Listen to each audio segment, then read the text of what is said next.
Então vamos lá, meus irmãos, meus amigos. A primeira coisa que nós temos que pensar, e foi o que Kardec trouxe para nós, lá no Livro dos Espíritos.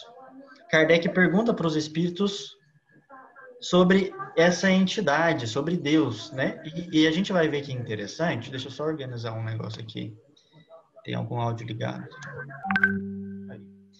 Tem uma coisa muito interessante. Kardec, ele é tão perspicaz que ele não pergunta aos espíritos quem é Deus. Ele pergunta que é Deus. E essa é a primeira pergunta do Livro dos Espíritos.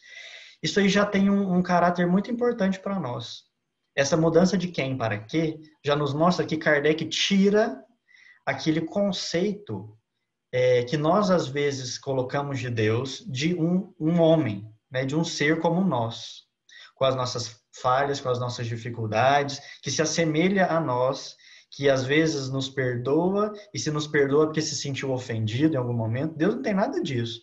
Deus é um ser que é totalmente fora desse parâmetro que às vezes a gente coloca ele, certo? Às vezes a gente briga com Deus, acha que Deus está bravo com a gente, não tem nada disso. Então Kardec, já entendendo isso, Kardec já pergunta para os espíritos que é Deus e não quem é Deus. E a resposta dos espíritos é o seguinte: Deus é a inteligência suprema, causa primária de todas as coisas. Inteligência suprema, ou seja, é algo, vamos dizer algo, porque a gente não tem outra maneira de falar, ou é alguém, né? É um ser que conhece tudo que há para conhecer, que sabe de tudo que existe para saber, e que comanda tudo da criação. Qualquer coisa que a gente pensar, até onde a gente conseguir imaginar. Se a gente pensa que o universo é finito, o que tem depois desse universo? Ou se a gente pensa que o universo é infinito, ele não tem fim, então nunca acaba. Deus criou e cria isso tudo e conhece isso tudo.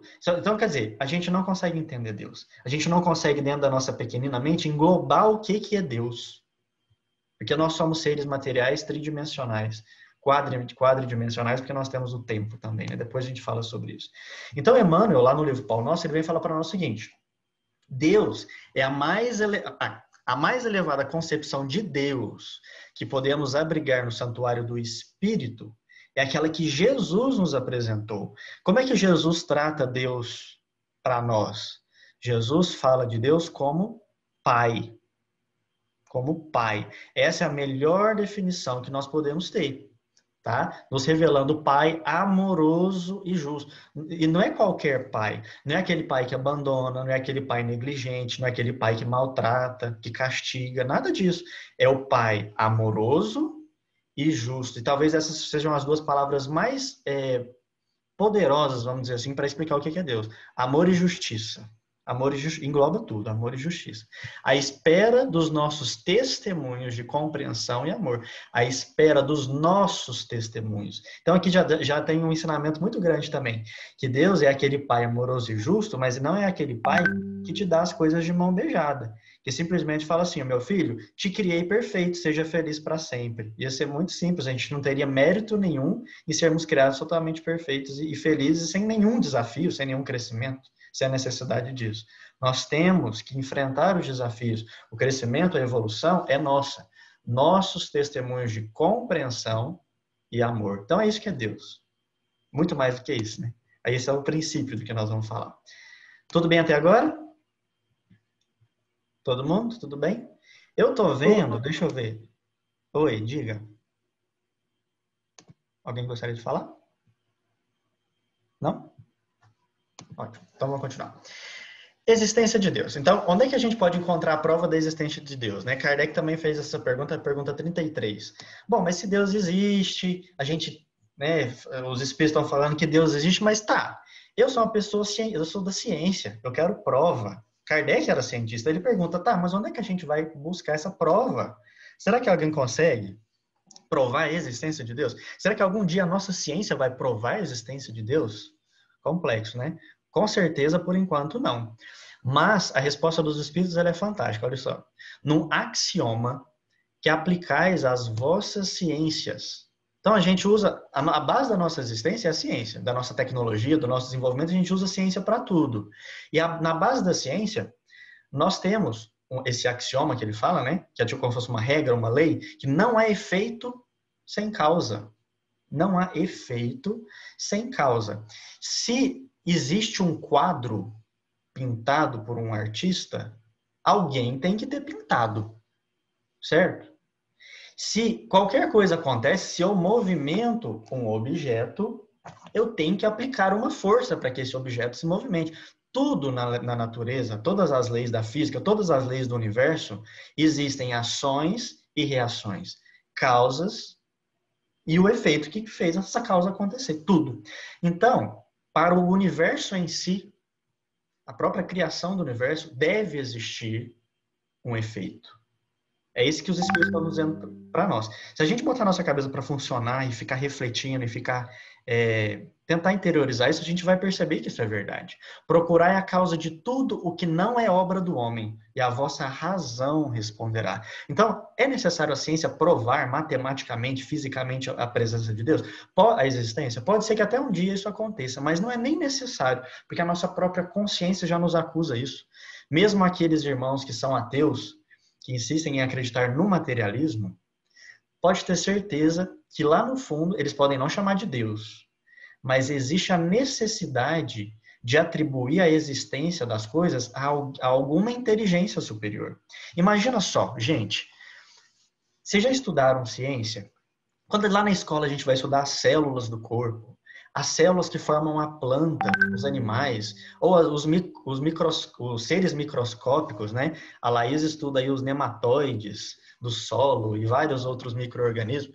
Gente, só a gente pegar a vida no nosso planeta, tudo funciona em tanta harmonia, cada célula, cada substância está presente naquele, as reações, o metabolismo, tudo funciona com tanta harmonia, com tanta perfeição, e a gente falando do nosso planeta, do micro. Aí se a gente for partindo para o macro, para o cosmos, para o universo, as leis, a gravitação, as leis de atração e repulsão, tudo é tão perfeito que não seria possível, meus irmãos, não seria possível o acaso, do nada, sem nada por trás, o universo se formar e as coisas irem se encadeando para que tudo funcionasse com essa perfeição e que seja um só, mas um planetinha que tem vida e essa vida evolui para uma inteligência. Como é que o acaso iria originar tudo isso? Não é possível isso acontecer. Então, a gente interiorizando isso, mostra cientificamente para nós que é necessário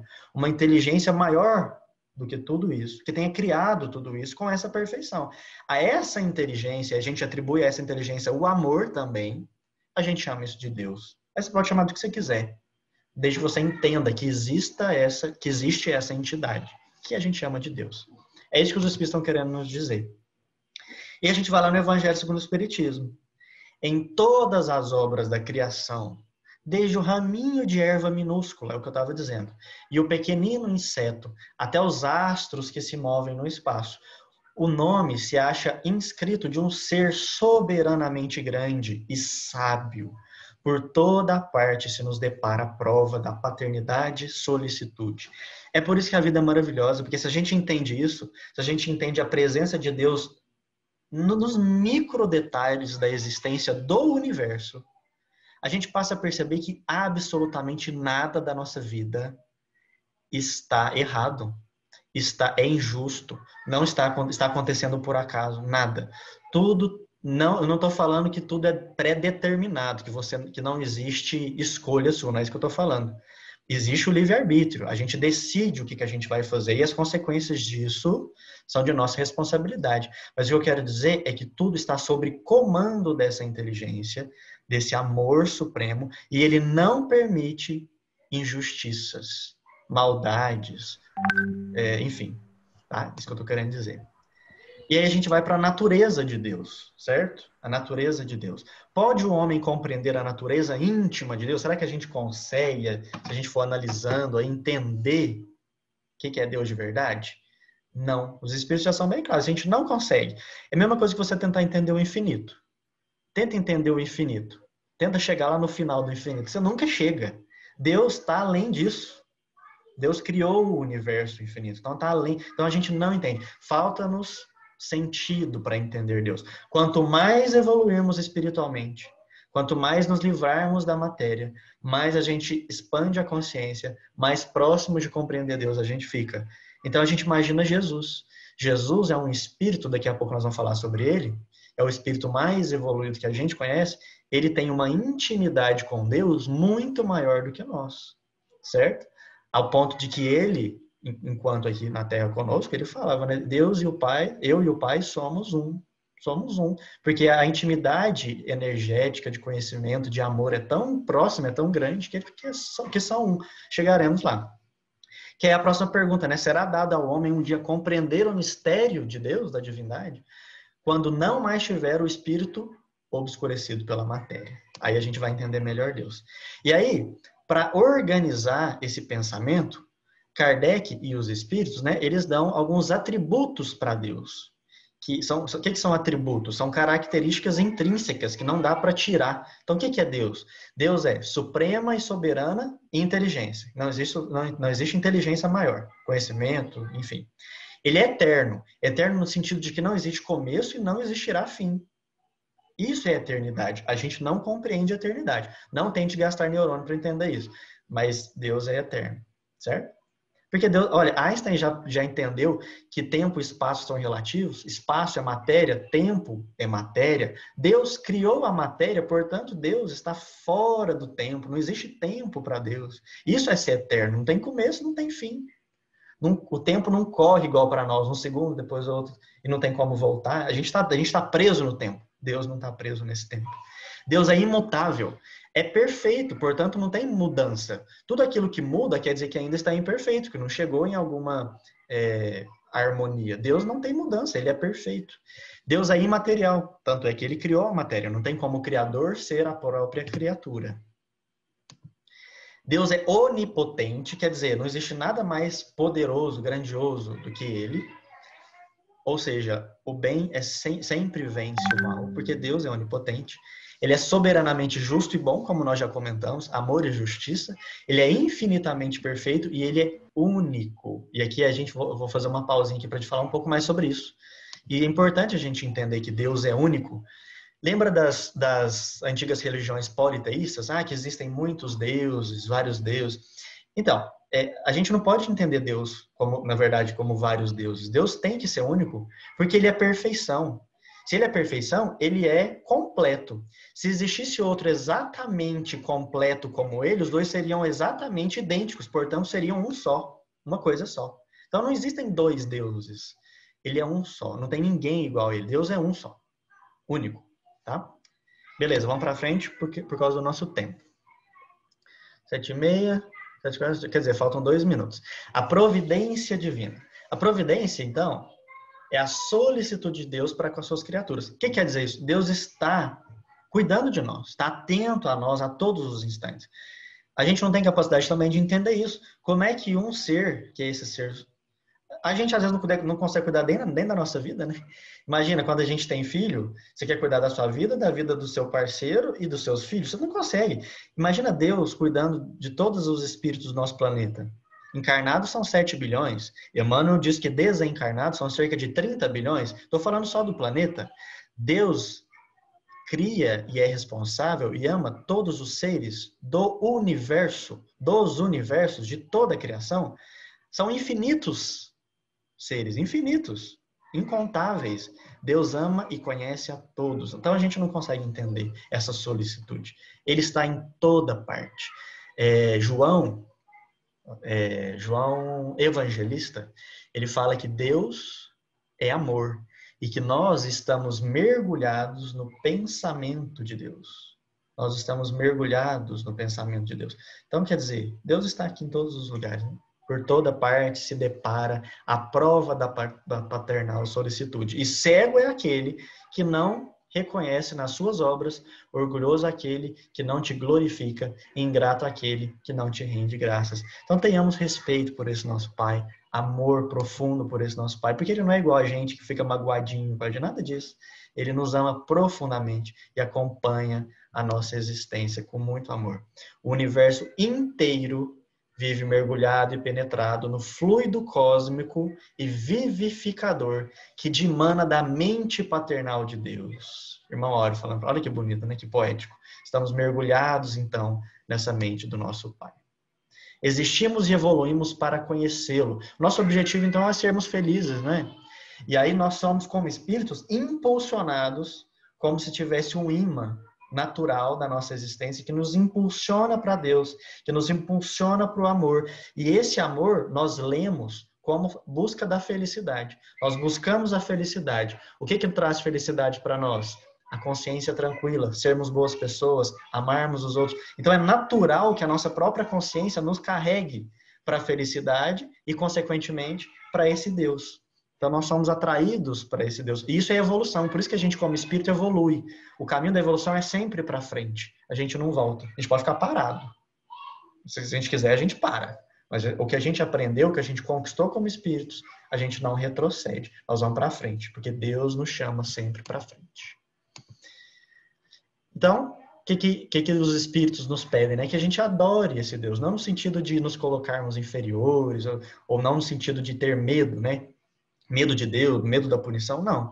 Em que consiste, então, a adoração de Deus? Na elevação do pensamento. É isso que Deus pede a nós, que elevemos nosso pensamento em amor, para todas as criaturas, o máximo que a gente conseguir. É essa a maneira de nos aproximarmos de Deus. Certo?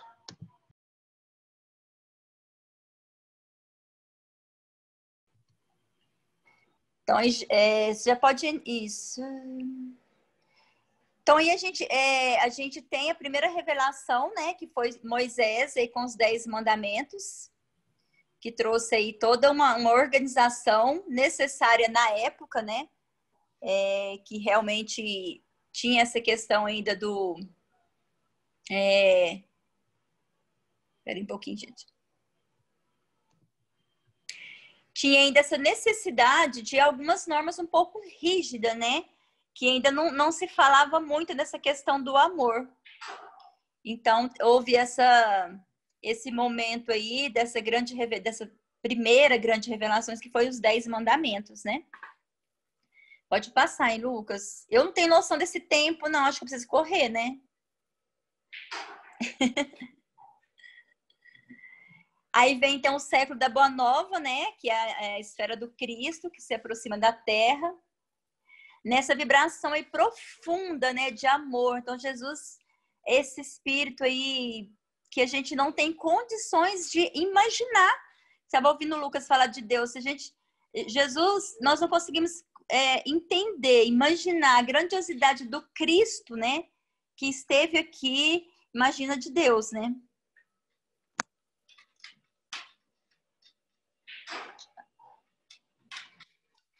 Então, Jesus é a segunda grande revelação, né? O Cristo, a chegada do Cristo. E no Evangelho segundo o Espiritismo, tem essa frase que ela, assim, às vezes é um pouco... não é tão compreendida, né? Que Jesus ele não veio destruir a lei.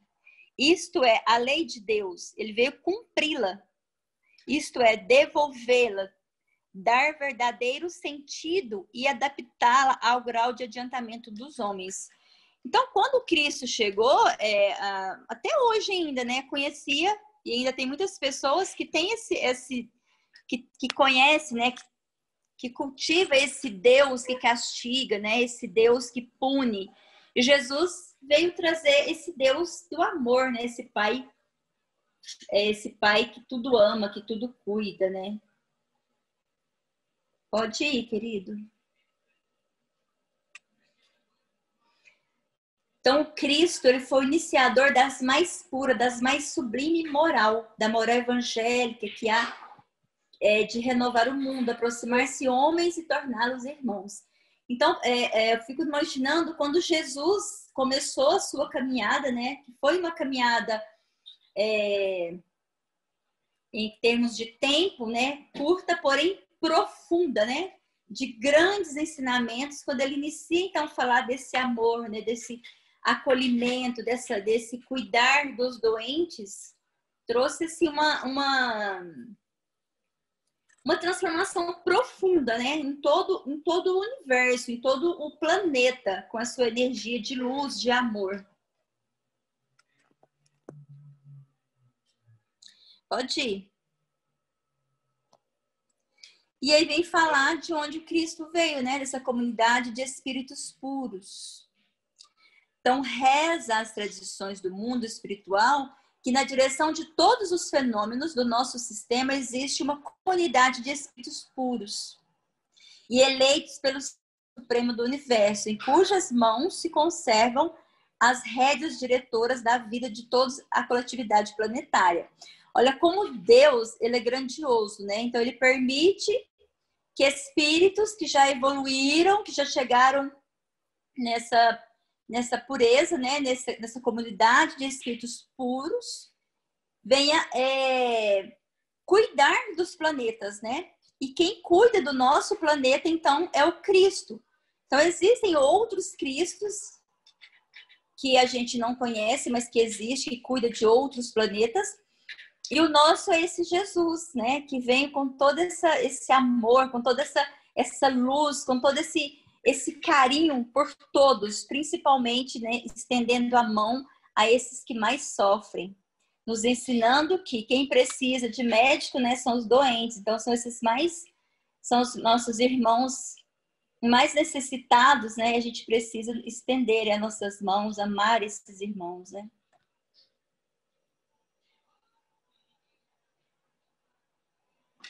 E essa comunidade de seres angélicos e perfeitos, do qual é Jesus um dos membros divinos, apenas já se reuniu por 2 vezes no curso dos milênios conhecidos. Então, conta, né, lá no livro Caminho de Luz, que existiu 2 momentos, 2 reuniões desses espíritos. E uma delas, se eu não me engano, se eu estiver enganado, o Lucas me ajuda a lembrar, foi para planejar, né, para organizar essa vinda do Cristo.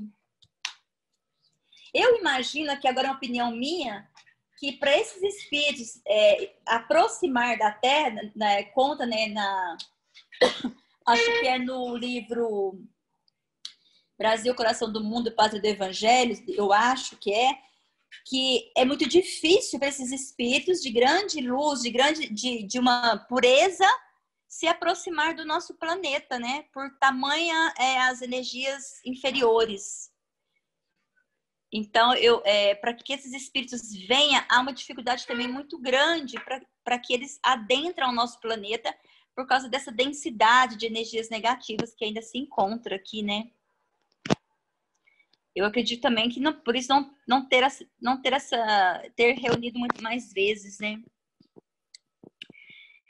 E aí, lá no livro dos Espíritos, então, o Kardec fez essa pergunta, né, para os espíritos. Qual o tipo mais perfeito que Deus tem oferecido ao homem para lhe servir de guia e modelo? É o nosso Cristo, né? Jesus, nosso guia e nosso modelo, que nos pede apenas para a gente amar. A lei de Cristo é a lei de amor, né?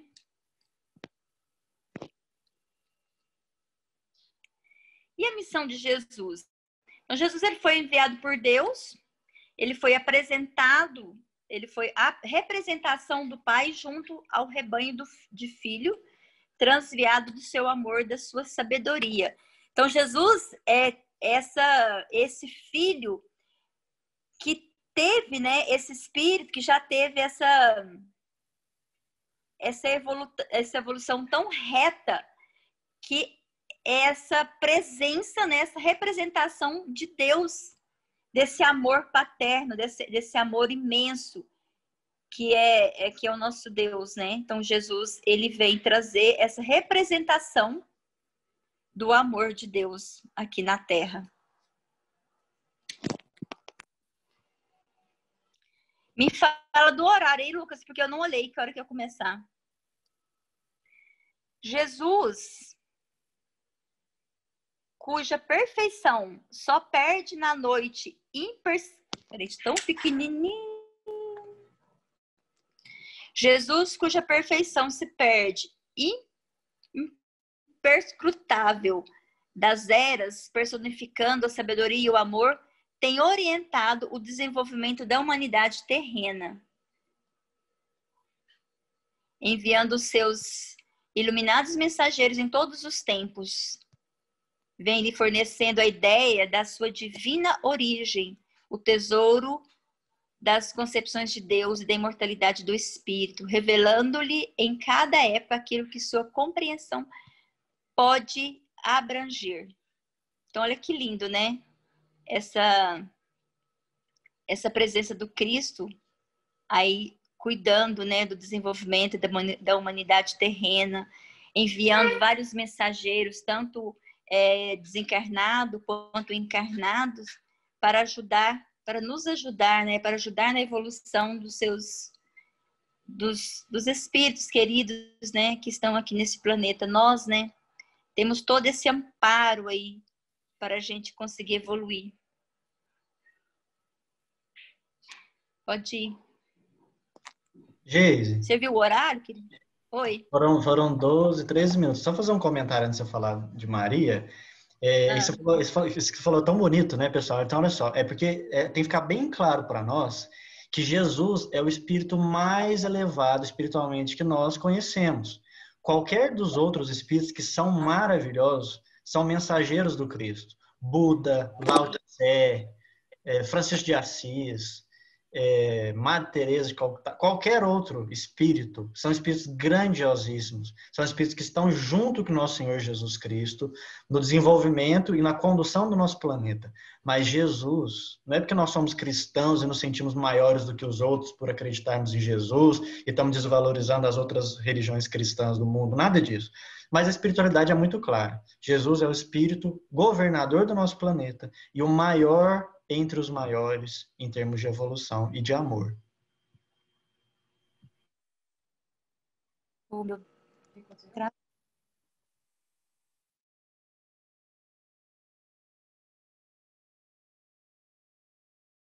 Geise?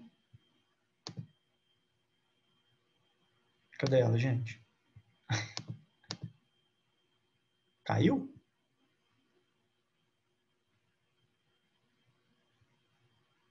Ué. Geise? Tinha caído a minha internet, gente. Não. Ei, gente, por mim, por favor. Por mim, não, pela internet.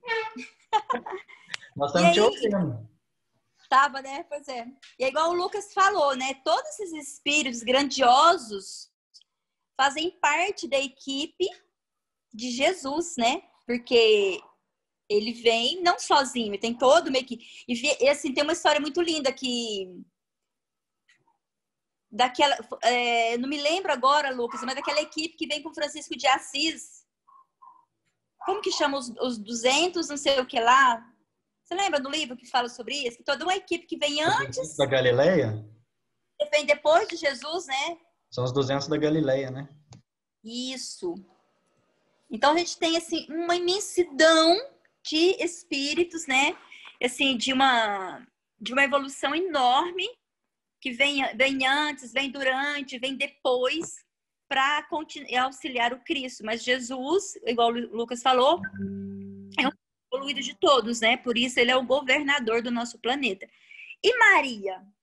Será que Maria, eu fico pensando a grandiosidade de Maria, né? De receber o governador do nosso planeta, né? Como filho, né? Como estar ali como filho dela orienta, porque ele passou todo por esse processo de ter uma família, de ter uma mãe, de ter um pai, de ter uma infância, né? Porque ele vem cumprir as leis divinas.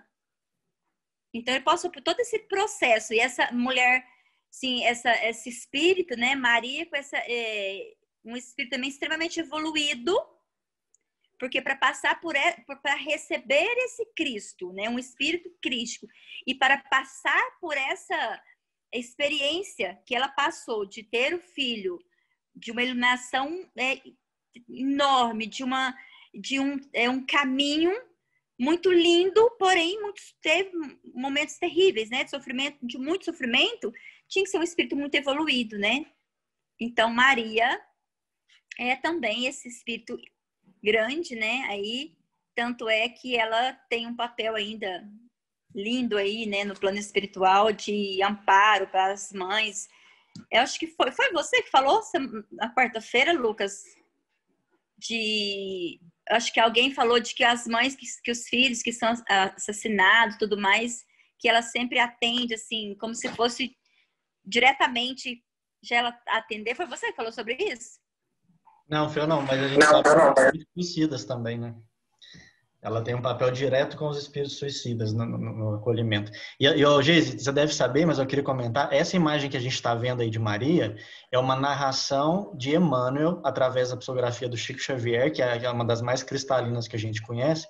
Emmanuel narrando para um profissional de caricatura não, como é que fala? De desenho, né? Como é que Maria se apresenta espiritualmente para, né, os espíritos. Então, essa imagem real, né, de Maria espiritual. Olha que coisa mais linda, né? No olhar, né? Assim, ó. Ai, linda, a gente tem que ter uma só sobre Maria. Vamos passar.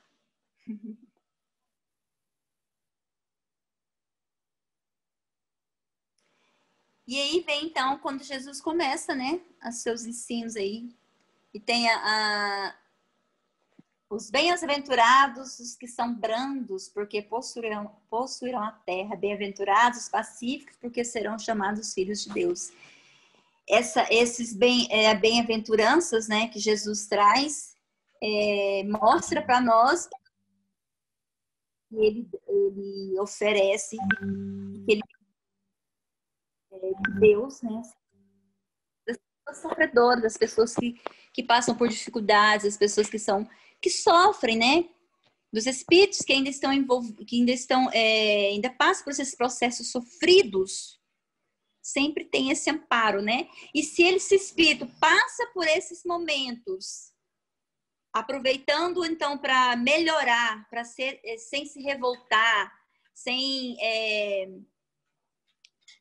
se ficar pior, aproveitar o sofrimento e se tornar um espírito melhor, então ele conseguiu, né, passar por esse processo e alcançar uma grandiosidade de evolução. E o Cristo fala sobre isso. Bem-aventurados que sofrem, né? Porque são amparados, são consolados. Se quiser acrescentar, pode acrescentar, Lucas. Ai, caiu o negócio. Vinde a mim, gente, essa parte está no capítulo do Cristo Consolador. Acho que é o capítulo 6 do Evangelho. Capítulo maravilhoso. Eu recomendo vocês lerem esse capítulo. É um capítulo assim que todos os capítulos são maravilhosos, mas esse: vinde a mim, todos vós que estáis aflitos, que eu vos aliviarei. Tomai sobre vós o meu jugo e aprendei comigo, que sou brando e humilde de coração, e achareis repouso para vossas almas, pois suave é o meu jugo e leve é o meu fardo. Então, aqui Jesus nos chama, né, para ele.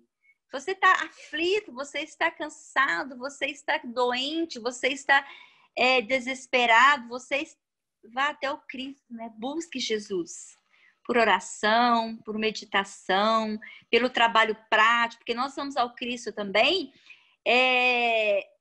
ajudando quem precisa. Tem até uma parte no Evangelho que ele fala sobre isso, né? Que quando a gente veste alguém que está precisando, é como se estivesse vestindo ele. Quando eu dou de comer para alguém que está precisando, estou dando como se estivesse dando de comer ao Cristo.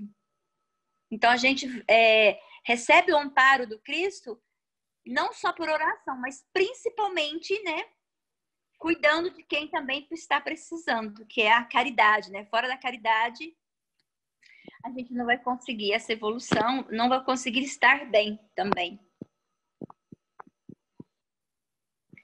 Deus e Jesus, né? Ao ler nas páginas lustrais dos evangelhos, é emocionante contrastarmos o amor supremo e constante de Jesus revela pelo Pai. Então, em várias passagens, acho praticamente todas, Jesus, ele tem uma adoração por Deus, né? Um respeito. E sempre que ele ia fazer as suas curas, ele sempre falava, se for da vontade do meu Pai. Então, fico vendo um espírito tão grandioso, mas de uma humildade também enorme, né? Porque ele sempre se colocava à disposição de Deus e sempre dizia, se for a vontade de Deus, isso será feito, né? Então, tá um exemplo de humildade aí para nós, né? De amor a Deus também, de respeito. Pode ir. Falta muito aí? De tempo, você fala? 2 minutos. E de negocinho aqui, de Faltam coisa. 3 slides. Não, não, beleza. 3. Então, aqui vem falar no livro Consolador, Emmanuel fala um pouquinho sobre essa questão do Evangelho, que o edifício da redenção das almas, como tal, devia ser procurada a lição de Jesus, não mais para exposição teórica, mas visando cada discípulo o aperfeiçoamento de si mesmo.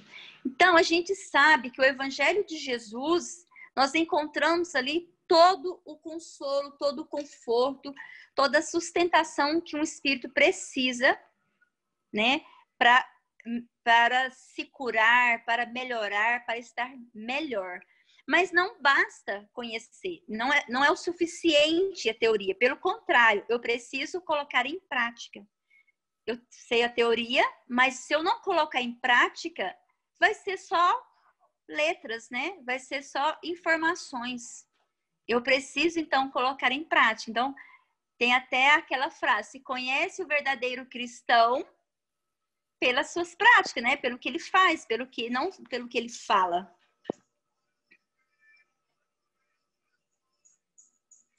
O divino legado de Jesus, que a humanidade terrena ainda não quis aceitar e não pôde receber, é de um mundo feliz de paz e amor, sem injustiças, sem opróbrio, sem miséria, sem orfandade, sem crimes, sem ódios, sem fratricídios. Olha o que Jesus, né, quer para essa humanidade. E por que será que a gente não consegue ainda, né? Que Jesus nos pede apenas que a gente ame. Por causa ainda das nossas imperfeições, dos nossos vícios, né, que nós vamos trazendo de outras e outras reencarnações. Mas olha, só da gente estar falando sobre isso, né, estudando o Cristo, estudando o Evangelho, refletindo sobre os seus ensinamentos, olha quanto a gente já evoluiu, né? Quanto a gente já está, assim, um degrau bem adiante do que antes, tempos, né? Outras reencarnações a gente negava, a gente queimava, né? A gente tocava, jogava pedra. Então, a gente também tem que ver que nós já conseguimos muita coisa, né?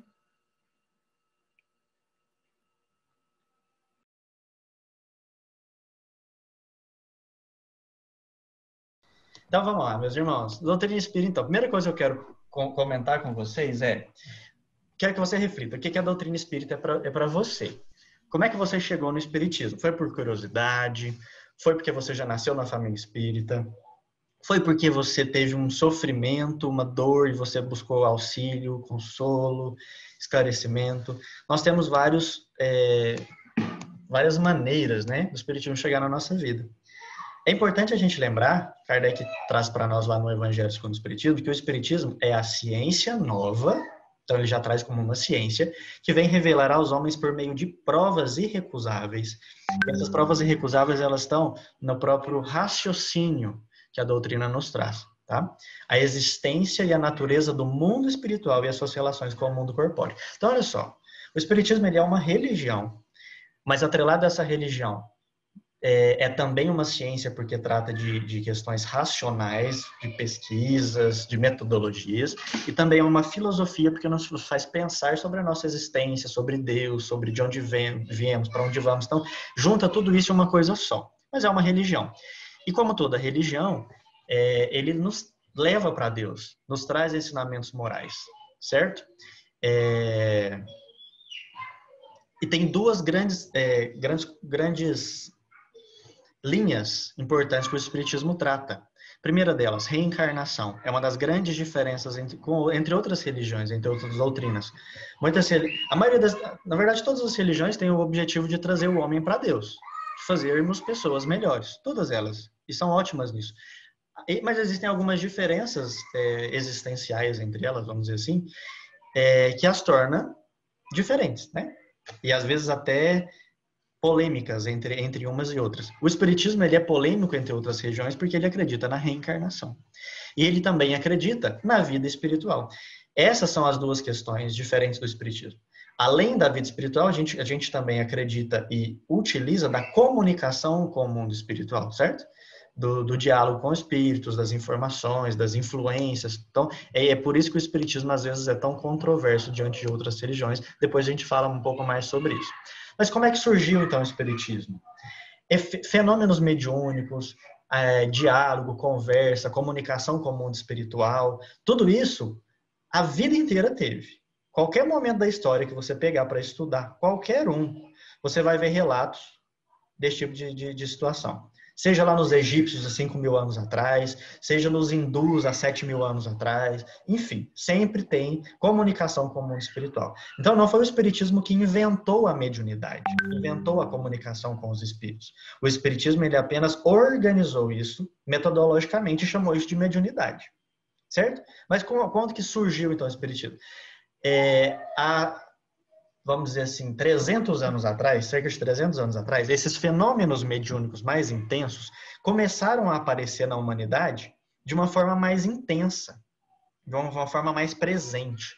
E era uma época ainda de burguesia, era uma época de famílias reais, de grandes divisões sociais, mas a alta sociedade começou a ter... a abraçar esses grandes fenômenos mediúnicos como eventos de brincadeira, de reunião. É como se hoje, né, o que a gente faz hoje? Você reúne com seus amigos para fazer um churrasco, alguma coisa assim. Naquela época, a galera reunia para brincar com fenômenos mediúnicos. Olha que interessante. E era como se fosse uma atração, um circo. Tinham realmente fenômenos que aconteciam reais, naturais, e tinha também muito charlatanismo. Pessoas que brincavam com a situação para chamar atenção. Isso eu estou falando, isso é 1800 e pouco. Tanto nos Estados Unidos, quanto na grande Europa. Todos os países acontecia isso. Lá nos Estados Unidos, tem esses fenômenos, né? Ficaram muito famosos com as irmãs Fox. Eu não sei se vocês já ouviram falar das irmãs Fox, que viviam em Hydesville. Hoje, lá em Hydesville, é uma cidade, tem a casa das irmãs Fox, foi transformada em museu. Por que isso é importante para os Estados Unidos? Porque foi nessa época que praticamente todo o país, né, abraçou o espiritualismo. Não é uma religião, mas é uma doutrina, vamos dizer assim, que muita gente lá nos Estados Unidos, muitas pessoas seguem essa doutrina lá. Eu não sabia disso quando eu morei lá, que eu fui descobrir. Muitas famílias são espirituais, são católicos, mas acreditam nos espíritos. São evangélicos, mas acreditam nos espíritos. E comunicam-se com os espíritos. Uma das pessoas que morava comigo lá, né, ele era filho do meu patrão, quando eu fui trabalhar lá, ele era médium, ele falava que ele via duendes, ele via as fadas, ele via os anjos, da forma como ele via, da forma como ele acreditava, mas ele via. Então existem muitos espiritualistas, e esse momento, foi nesse momento desses grandes fenômenos mediúnicos daquela época que o espiritualismo ele ficou famoso nos Estados Unidos e na Europa. Agora lá, quando a gente vai para a Europa, também existiam muitos pesquisadores, Porque o magnetismo naquela época, com Mesmer, não sei quem aí é da área da medicina, da enfermagem, deve ter estudado sobre Mesmer. Mesmer foi um dos primeiros grandes magnetizadores que trabalhava com a energia do corpo para curar as pessoas. Hoje, dentro da medicina, ainda se estuda Mesmer de alguma maneira, pouco, mas ainda se estuda. E o próprio Freud depois veio com a questão como é que chama? Da hipnose e tudo mais, seguindo os primeiros estudos do magnetismo. E Kardec era um grande magnetizador. Ele era um estudioso do magnetismo junto com Mesmer e vários outros pesquisadores da época. Então, como ele era um pesquisador, ele ficou interessado por esses fenômenos. Que fenômenos que eram esses? Fenômenos de barulhos que aconteciam do nada, sem explicação, e fenômenos ainda mais espalhafatosos, mesas que levitavam. Imagina, você está aqui, todo mundo sentado em volta de uma mesa e a mesa levanta, levita. Imagina que coisa louca isso, né? Parece ficção, parece Harry Potter para nós hoje. Mas por que a espiritualidade permitiu que naquela época isso acontecesse? Porque foi um momento de chamar a atenção das pessoas para esse lado da vida. Foi necessário que isso acontecesse. Hoje ainda, às vezes, até acontece, de vez em quando, gente que ouve barulho, que a porta da geladeira que abre, do armário que abre, esses fenômenos mediúnicos que os espíritos, às vezes, utilizam para assustar as pessoas, aí a pessoa vai correndo para a casa espírita fazer tratamento. Ainda existe. Mas naquela época, isso acontecia como brincadeira em tudo quanto é lado. Então, esses pesquisadores foram pesquisar, né? Eles foram entender o que estava acontecendo. Um deles foi Allan Kardec, que era muito conhecido na época, era um grande, ele era pedagogo, ele era aluno de Pestalozzi, que é um grande estudioso da pedagogia, com várias teorias. Então, Kardec era muito famoso na França e em vários outros países. E ele foi estudar. Ele foi a fundo, entendeu? O que era aquilo, provar que aquilo era falso, que aqueles fenômenos não eram verdadeiros. Só que ele foi percebendo que não, que na verdade tinha alguma coisa por trás daquilo. Tinha uma lógica, porque você fazia pergunta e as respostas que apareciam por meio de batidas eram respostas lógicas. Eram coisas que só uma pessoa, não tinha como um fenômeno magnético promover aquilo. Tinha que ter uma inteligência. E ele foi estudando. Tá? Eu vou resumir a história. E aí ele chegou à conclusão de que eram espíritos que realmente estavam provocando aquilo. E a partir desse momento, ele muda toda a sua vida, e ele começa a pesquisar e a conversar com os espíritos para organizar essa informação e provar que existe um mundo espiritual por trás da nossa vida, que a gente sempre teve. Então foi aí que surge o espiritismo. O espiritismo surge na França, tá? No século XIX, com um pesquisador chamado Hippolyte Léon Denisard Rivaio. Hippolyte Léon Denisard Rivaio. Esse é o pesquisador.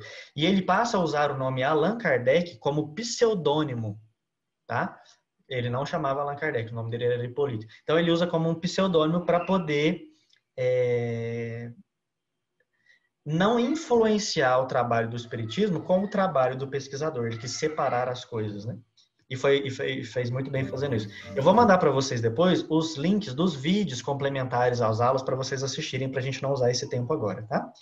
E aí, Allan Kardec, então, junto com uma grande equipe de pessoas, de médiuns e tal, eles começaram a questionar os espíritos, fazer perguntas para os espíritos. O começo era através de batidas. Uma batida significava letra A, 2 batidas letra B. E depois esse processo foi acelerando, foi se aperfeiçoando, através da escrita direta, onde eles colocavam, por exemplo, um papel e uma caneta, cobria aquilo com uma cesta, com uma cesta mesmo, né? E aí a caneta se movia sozinha e aparecia o texto. E depois, através dos próprios médiuns, que através da psicofonia, né, o espírito utiliza a voz do médium para passar as mensagens, ou a psicografia, onde o espírito utiliza a mão do médium para escrever as mensagens. E aí Kardec foi recebendo de vários médiuns do mundo inteiro mensagens que os espíritos iam enviando para que ele pudesse organizar em livros, que tivesse uma sequência lógica, um raciocínio que mostrasse para nós o que é o mundo espiritual, que existe reencarnação, que o mundo espiritual existe, que a vida não acaba, o que é mediunidade, o que é o céu e o inferno de verdade, o que é tudo. E aí ele publica, vai aos pouquinhos publicando o que a gente chama das obras básicas, que são 5 livros básicos do Espiritismo, que é o Livro dos Espíritos, que é um livro de perguntas e respostas, Nós vamos encontrar mais de 1000 perguntas que Kardec fez e os espíritos respondendo para explicar tudo da vida. O livro dos médiuns, que vai explicar para nós o que é a mediunidade, como controlar, como utilizar bem e para o bem a sua mediunidade. O livro, o Evangelho segundo o Espiritismo, que é a base moral da doutrina espírita, e a Bíblia explicada pela visão do Espiritismo. O Céu e o Inferno, que nos explica quem que são os anjos, os demônios, o que é o céu, o que é o purgatório, o que é o inferno. Na visão espiritual, né, numa visão um pouco menos enviesada, né, do que o catolicismo traz, às vezes, da punição eterna. Tudo isso existe, mas existe uma explicação um pouco mais científica, um pouco mais lógica, é o que o Espiritismo vem trazer. E a Gênese, que vai falar para nós da criação, da criação de tudo, Adão e Eva, o que foi isso, o que é o paraíso, o que é os simbolismos da serpente, da maçã, da arca de Noé, tudo isso, a Gênese vem explicar para nós de uma maneira menos metafórica, né? Mais científica e mais palpável para a gente entender. Certo? Todo esse processo de Allan Kardec com as compilações dos textos que vinham de vários médiuns diferentes, que não se conheciam, quer dizer, não tinha como um copiar do outro, tinha como uma pessoa inventar tudo isso. O Espiritismo não é de uma pessoa.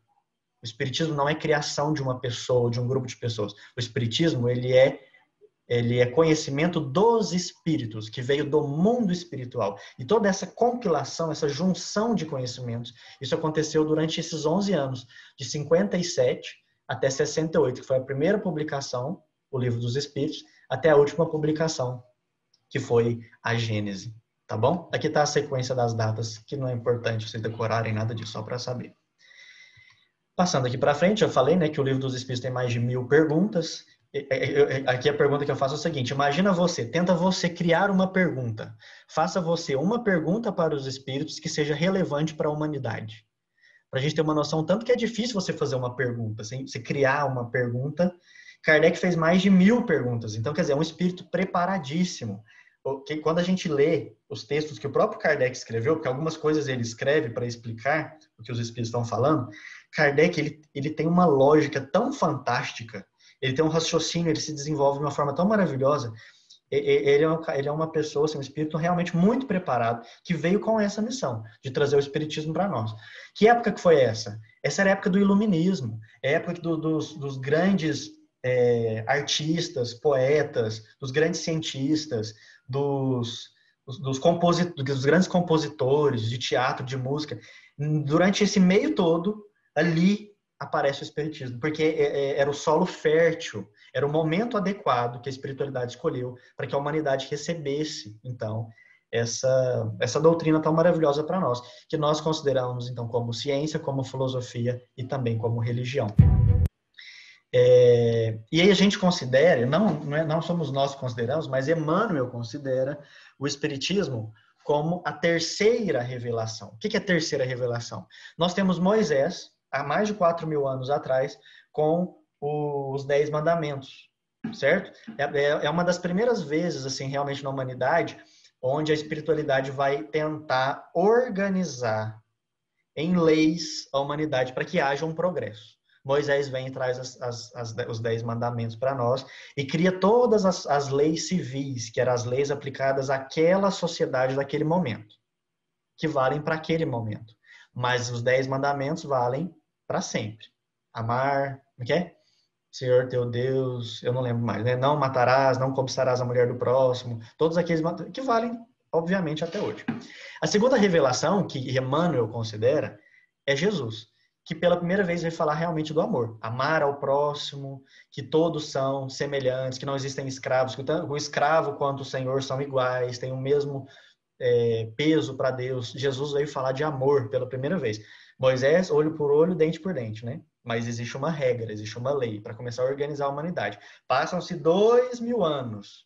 Vem Jesus, vai falar de amor. Agora não tem mais essa de você fez, que você paga, que você sofre. Agora é amar, perdoar. Aí agora a gente, mais 2.000 anos para a gente começar a entender.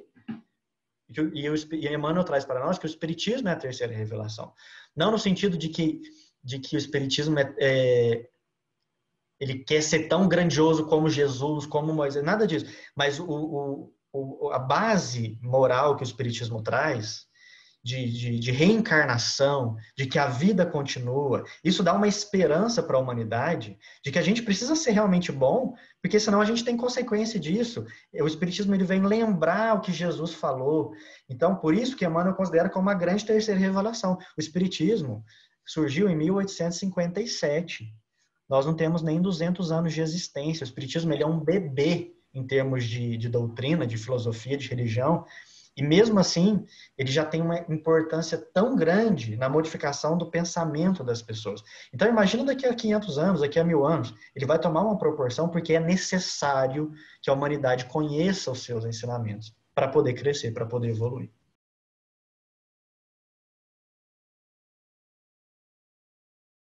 Bom, pessoal, nós vamos ver agora um pouquinho sobre espírito, perispírito e corpo.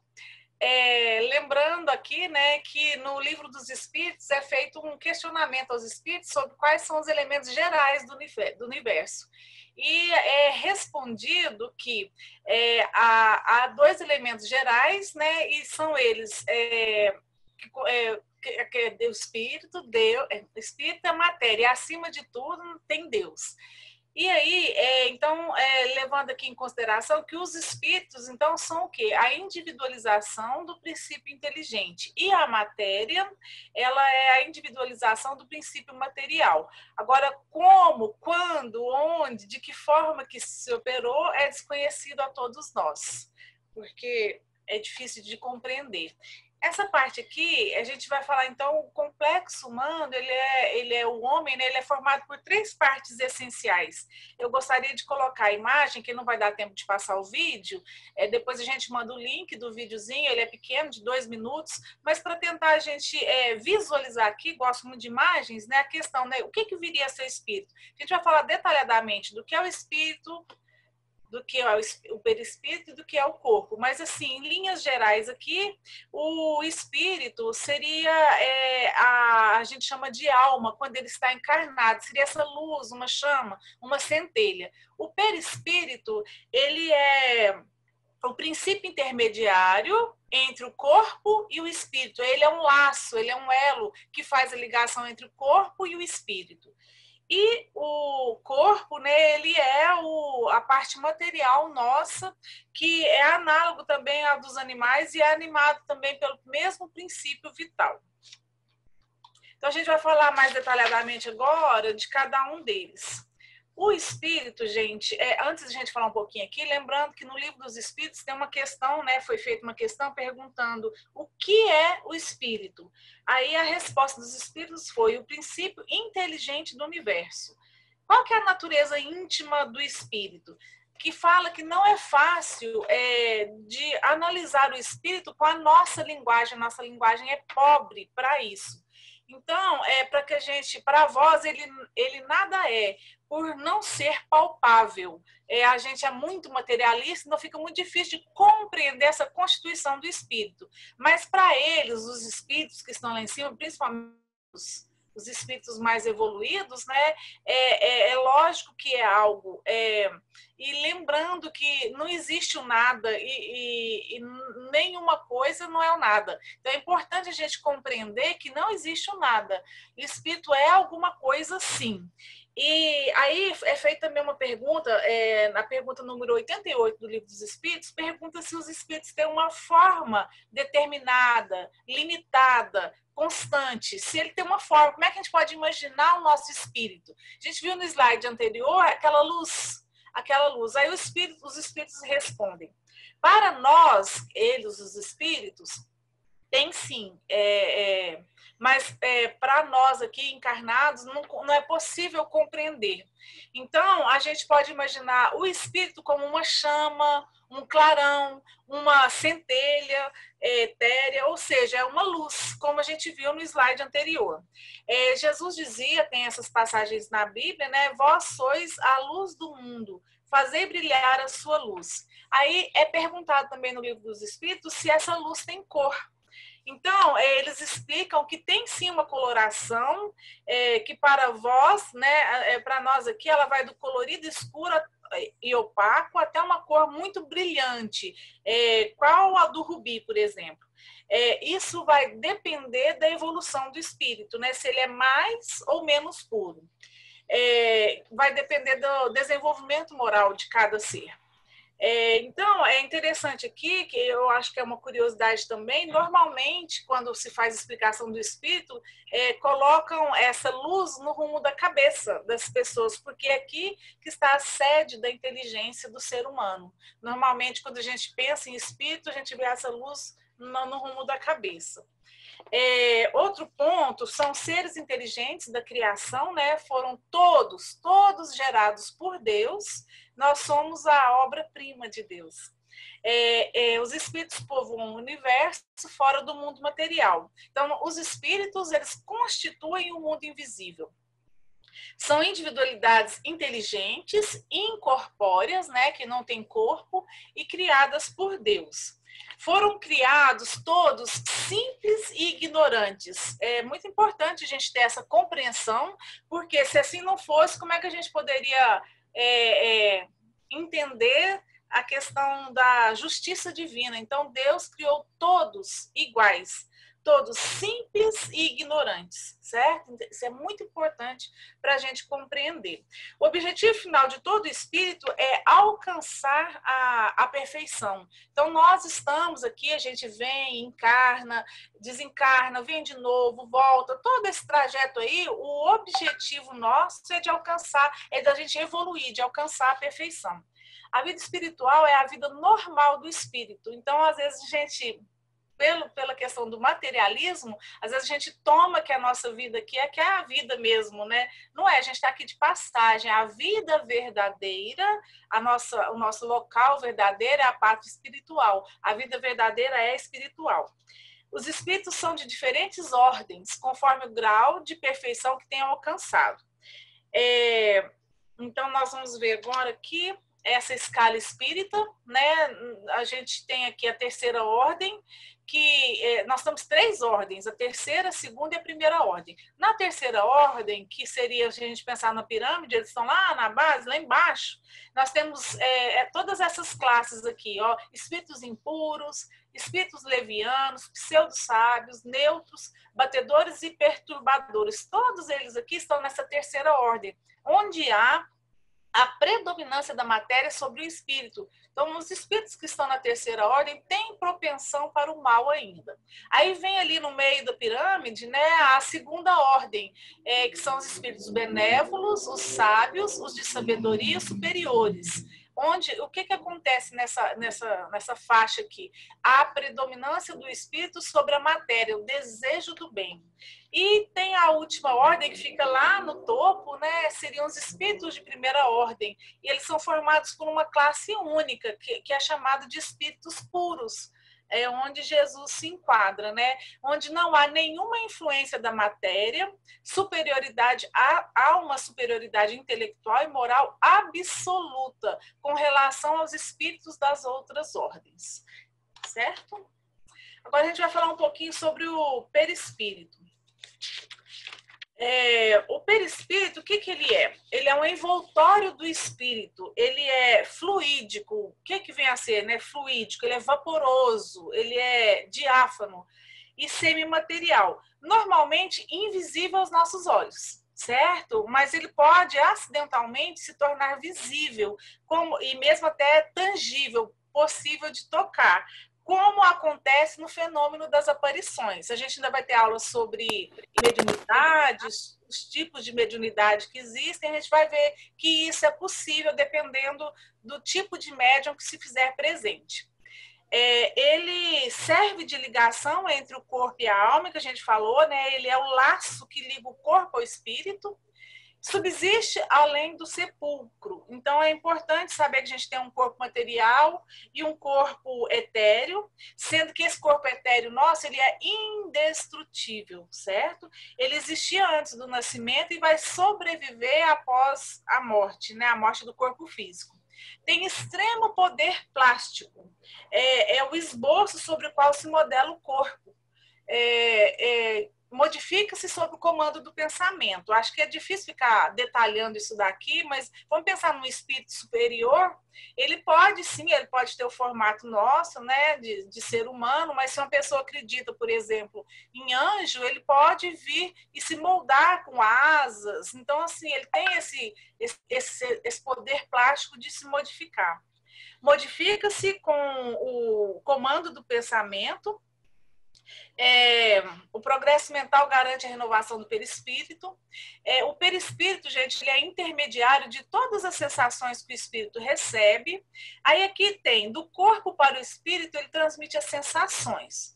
Do espírito para o corpo, conduz impressões. Essa parte, eu não sei explicar direitinho, não. Se por acaso, Lucas, você quiser fazer assim, ó, uma explicação, porque eu não sei muito bem explicar esses 2 pontinhos finais aqui. Se você puder ajudar. Estou te pegando de surpresa. Não estava conseguindo ligar meu áudio aqui. Consegui.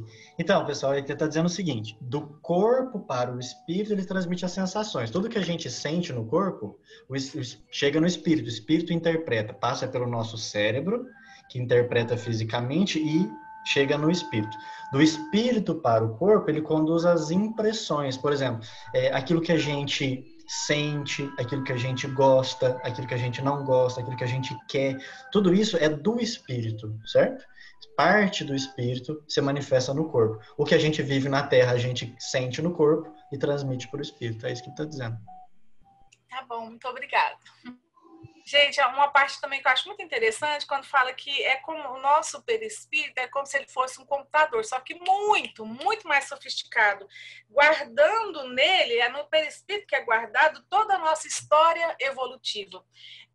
Então é nele que é gravado todas as conquistas da nossa alma.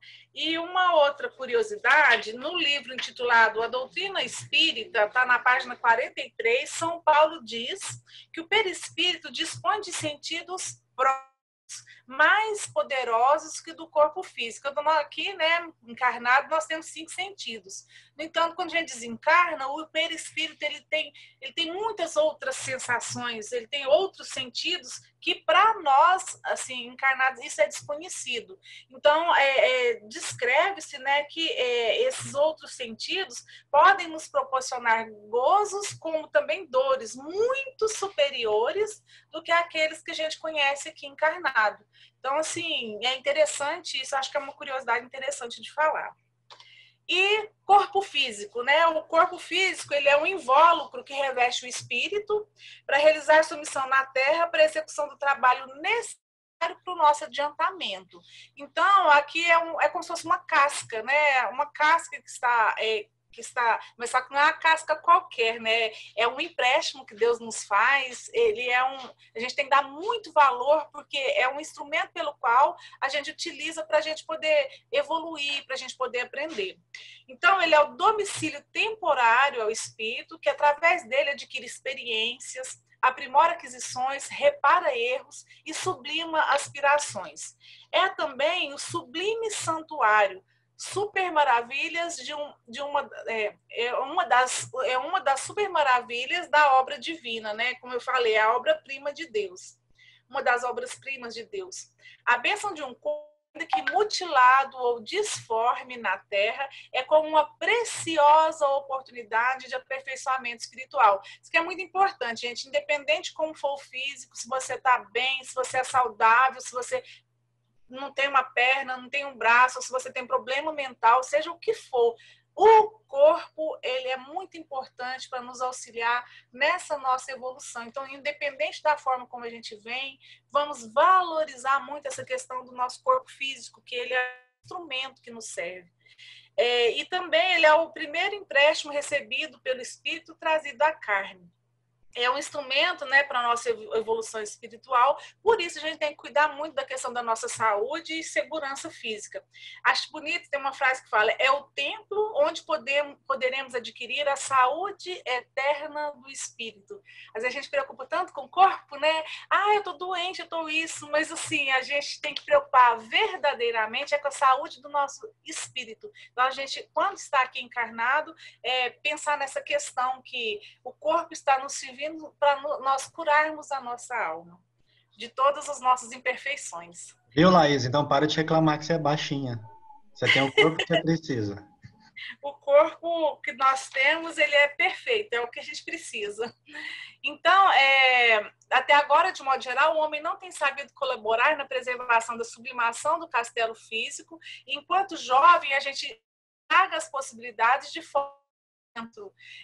desperdiçando-as impensadamente. A gente às vezes dorme mais tarde, vai para a festa, tem gente que bebe, tem gente que... Então a gente gasta, enquanto se é jovem, gasta-se muito desse corpo físico. E aí, quando a gente fica mais velho, normalmente a gente já destrói ele de dentro para fora, com sentimentos, com a questão de depressão, de tristeza. Então, assim, a gente sempre, às vezes, está agindo errado, né? O que nós temos feito desse santuário sublime que Deus nos emprestou? E a questão aqui da imortalidade da alma, né? O homem é essencialmente um espírito imortal.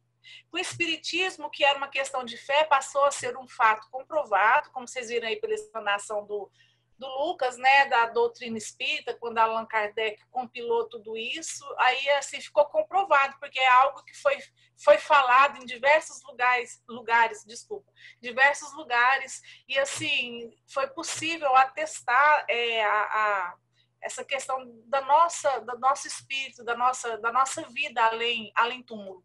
Os mortos são criaturas humanas desencarnadas, todavia completamente vivas. O homem, quando desencarna, guarda as suas características, nem melhor, nem pior do que era quando se achava em carne. Então é importante a gente saber que não é porque você morreu que você vai virar um anjo de repente, né? Ou que pode se tornar pior do que você é. A gente leva conosco todas as nossas aquisições. Princípio elementar de toda doutrina espiritualista: o Espiritismo comprova sem dogmas, sem mistérios, racionalmente a sobrevivência do espírito.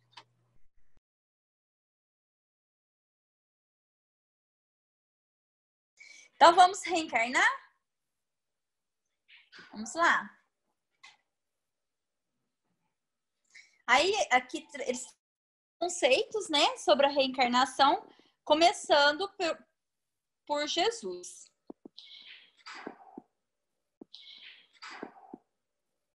Como pode nascer um homem já velho?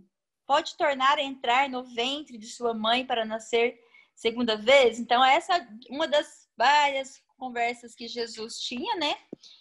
Jesus, então, ele diz que, em verdade, digo-te, se um homem não renasce da água e do Espírito, não pode entrar no reino de Deus. O que é nascido da carne é carne.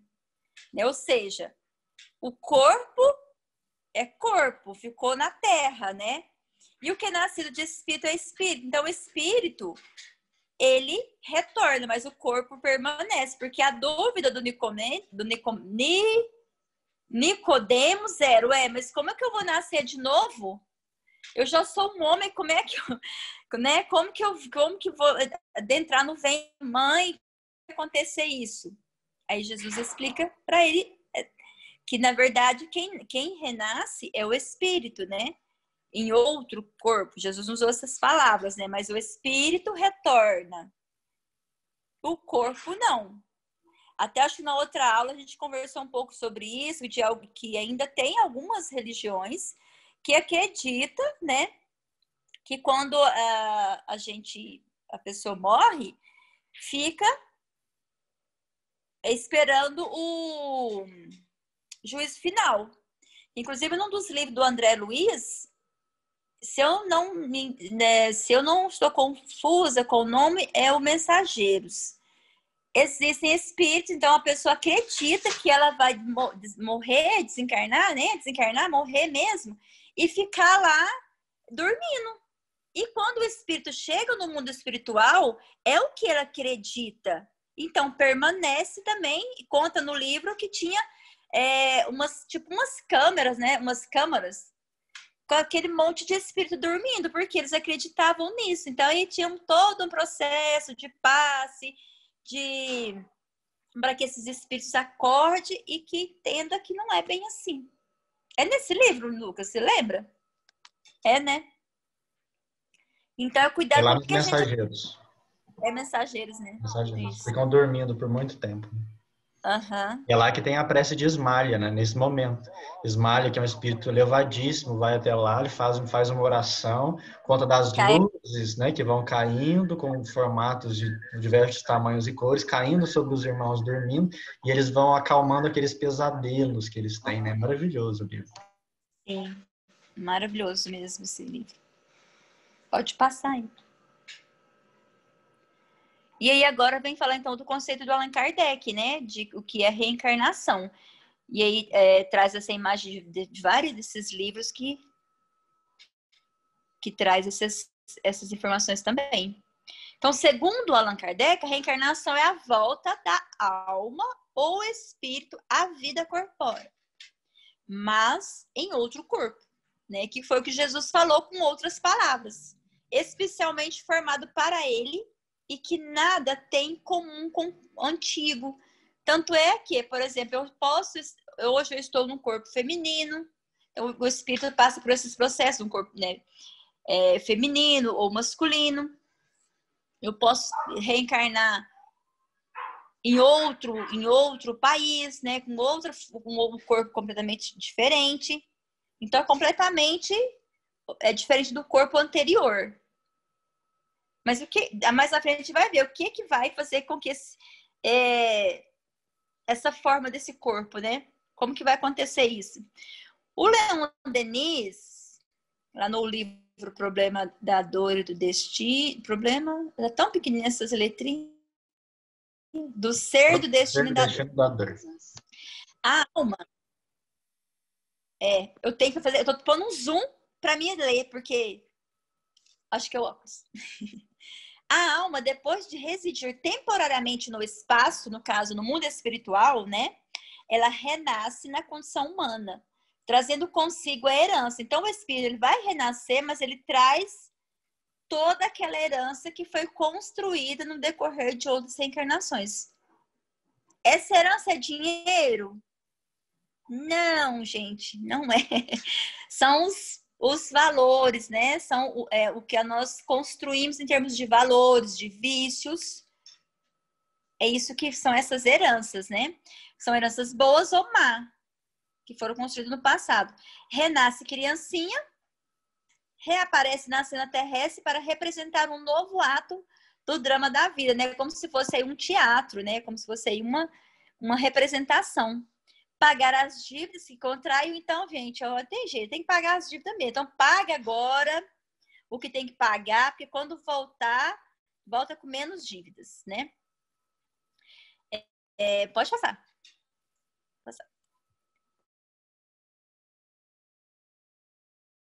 Então, ele vai renascer. Quais são os objetivos, né, dessa reencarnação? É uma pergunta lá do Livro dos Espíritos, que o Allan Kardec pergunta: qual o fim objetivado com a reencarnação? Aí os Espíritos respondem que é a expiação, melhoramento progressivo. Aliás, é outra pergunta, né? Não. Expiação, melhoramento progressivo da humanidade. Sem isso não havia justiça, né? Então, se o espírito passa por alguns processos, desde criança, sofrido, nasce doente, nasce com problemas, tem dificuldades, ou às vezes passa por violência e tudo mais, e pronto, acabou? Esse espírito não vai ter uma outra oportunidade? Por que esse espírito passa por isso? Sendo que às vezes ali da casa do vizinho, o espírito ali, o menino, a criança ali do vizinho, nasce num lar extremamente organizado, ajustado, com muito amor, com muito carinho, com muita saúde e tudo mais. Então não haveria justiça, né, se não houvesse esse processo da reencarnação. Porque cada espírito ele traz essas heranças, né? E tem a oportunidade de sanar as dificuldades, de construir novos valores aqui no planeta Terra.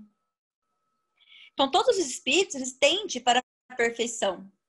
E Deus lhe faculta os meios de alcançá-lo. Então, Deus nos dá essa oportunidade da reencarnação para que a gente possa caminhar cada vez mais para a perfeição, né? Ele proporciona-nos as provações da vida corporal. Sua justiça, porém, lhes concede realizar em novas existências o que não puderam fazer ou concluir numa primeira prova. Então, lembrando lá de Jesus rapidinho, lembra que a gente fala que Jesus teve uma evolução assim reta, né? Então, foi um espírito que não errou, que em todas as suas reencarnações, ele só foi crescendo, evoluindo, até chegar onde ele chegou. Nós ainda queremos cortar caminho, né? A gente quer cortar caminho e acontece. O que quer dizer assim, Lucas? Você fez assim por quê? A evolução do Cristo, de Jesus, ela é retilínea, né? Ela é sem erros. Nós cometemos erros e a nossa evolução é como se ela funcionasse em espiral. É que a gente precisa resgatar para poder crescer, e aí a gente volta naquela mesma questão para ver se a gente realmente melhorou naquilo. Então é um caminho mais lento e que envolve sofrimento por nossas próprias escolhas. Por isso que eu fiz a espiral, que eu lembrei da espiral. Então, olha você, tanto que Deus, ele é maravilhoso, né? Ele nos dá essa oportunidade. E olha outra maravilha de Deus. Ele permite nos dar, em cada encarnação, as provas que nós temos condições de passar ali. Então, muitas questões que a gente precisa passar, às vezes fica para uma outra reencarnação, porque nós não estamos prontos ainda. A gente vai construindo valores, vai aprendendo a amar, vai se fortalecendo, para que numa próxima reencarnação venha algo que é mais difícil. Então, vamos supor, às vezes você tem que reencarnar com uma pessoa que você matou, alguém com um desafeto muito forte, que talvez nessa reencarnação eu não tenha condição ainda de estar com ele. Eu preciso me fortalecer, eu preciso aprender mais. E aí Deus vai nos dando essa oportunidade maravilhosa, né? A doutrina da reencarnação, isto é, a que consiste em admitir para o espírito muitas existências sucessivas, é a única que corresponde à ideia que formamos da justiça de Deus para com os homens que se acham em condições moral inferior. Sempre que eu penso na questão da reencarnação, eu lembro muito de mãe, né? Talvez por eu ser mãe e tudo mais. Fico pensando, você recebe um bebê que você entende que é que é pura inocência, mas nasce doente, com muitas deformidades. Como que uma mãe que não tem conhecimento da doutrina espírita, não tem o conhecimento da reencarnação, mas é uma mãe cristã que acredita em Deus, que acredita na justiça de Deus, como que ela entende isso? Como que Deus é bom, Deus é justo, mas por que me deu esse filho tão doente? Por que essa criança sofre tanto se é inocente? E para mim, para minha irmã, o filho é saudável. Né? Então, acho que é muito angustiante para uma mãe não ter esse conhecimento da doutrina espírita, sabendo que aquele filho é um espírito que está retornando com todas as suas dificuldades e que essa doença, que esse transtorno que ele traz é uma oportunidade única para esse espírito evoluir. Olha que bênção, né? A mãe ter esse conhecimento da doutrina espírita. Falo mãe por ser, assim, por eu ser mãe, né? Mas pai e tudo mais. Pode ir. E aí aqui fala um pouquinho da pluralidade das existências, né? Então, se existe a reencarnação, existe outros planetas, né? Outros lugares. Então, devemos ver a pluralidade das vidas, da alma, em condições necessárias da sua educação e de seus progressos. Aí é bonitinho aí, né? O desenho que mostra lá um homenzinho lá bem da caverna, né? Que vai mostrando, igual o Lucas falou, essa espiral aí, ó. Vai mostrando esse processo de reencarnação. É à custa dos próprios esforços, de suas lutas e de seus sofrimentos, que ela se redime de seu estado de ignorância e de inferioridade e se eleva de degrau a degrau, na terra, primeiramente, e depois até as inúmeras estâncias do céu estrelado, né? Então, esse desenho mostra esse processo, né? De que, pensa, lá no homem das cavernas, vai evoluindo, vai evoluindo, vai evoluindo, evoluindo. E, assim, a gente precisa, quando aparecem as dores, né, os sofrimentos na nossa vida, é claro que a gente quer que tudo fique bem, né? É claro que que tem que querer mesmo, né? Porque a gente atrai muito o que a gente pensa. Mas a doença, o sofrimento, os problemas é uma bênção na nossa vida. É a oportunidade que a gente tem de aprender a ter paciência, de perdoar, de ser humilde, né? De aprender a calar no momento que a gente às vezes queria xingar, falar mil coisas. Então, a reencarnação é a oportunidade maravilhosa que o espírito tem. Cadê o Lucas? Passar o próximo. E aí, acho bonito, interessante essa imagem que mostra bem esse processo da reencarnação, né? Cabe ao espírito a escolha do corpo em que encarne, ou somente do gênero de vida que lhe sirva de prova. Então, aqui traz para nós que sim, pode também escolher o corpo, porquanto as imperfeições que este apresente ainda serão para o espírito provas que lhe auxiliarão o progresso, se vencer os obstáculos que lhe opõem. Nem sempre, porém, lhe é permitida a escolha do seu invólucro corpóreo. Nem sempre é preciso escolher. É possível. Por quê? Se eu quero escolher um corpo perfeito, né? Eu acredito que quer escolher isso. Mas, às vezes, o espírito não pode. Porque o que dá forma ao corpo é o perispírito. Então, se em outras reencarnações esse espírito feriu o corpo de tal forma que quando fere o nosso corpo, ele afeta o nosso perispírito, o perispírito é como se fosse uma forminha, né? Fica a marca ali. Então, por exemplo, se eu em uma reencarnação, eu suicidei bebendo alguma coisa, assim, um veneno, por exemplo, feriu, né? Feriu a minha garganta, feriu muitas partes internas que também fere o perispírito. Então, no momento de eu reencarnar, eu possivelmente, né, eu venho com alguns problemas nessa região, porque eu preciso para reparar, porque eu, na verdade, eu feri o meu perispírito, então não tem como, ele vai vir com essa deficiência, né? Isso para todo. Oi? Desculpa, eu acho importante demais ressaltar essa parte da questão da justiça divina, para a gente passar a perceber não como punição as coisas, mas como consequência dos nossos próprios atos. Exatamente como você falou.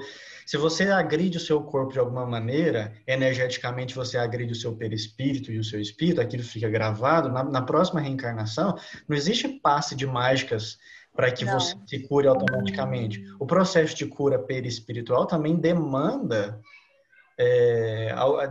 a reencarnação, demanda o sofrimento, né? Então, não é porque Deus é mau, não é porque Deus quer você sofrer. Todo o processo de sofrimento, ele é um processo reparador do espírito. E isso é muito bonito, porque muda a nossa perspectiva de ver a dor. Muda o nosso paradigma, né? Essa questão de encarar a dor com outro olhar, com mais força, com esperança, com objetivo, não uma dor simplesmente por sofrer. Até nos questionar, né, Lucas? Por que será que eu, por exemplo, eu tenho muita dor de cabeça? Por que eu tenho essa dor de cabeça? Então, a gente questionar no sentido de procurar entender e buscar coisas que vai me auxiliar a estar melhor, mas que é um aviso que em algum momento por alguma questão, eu provoquei.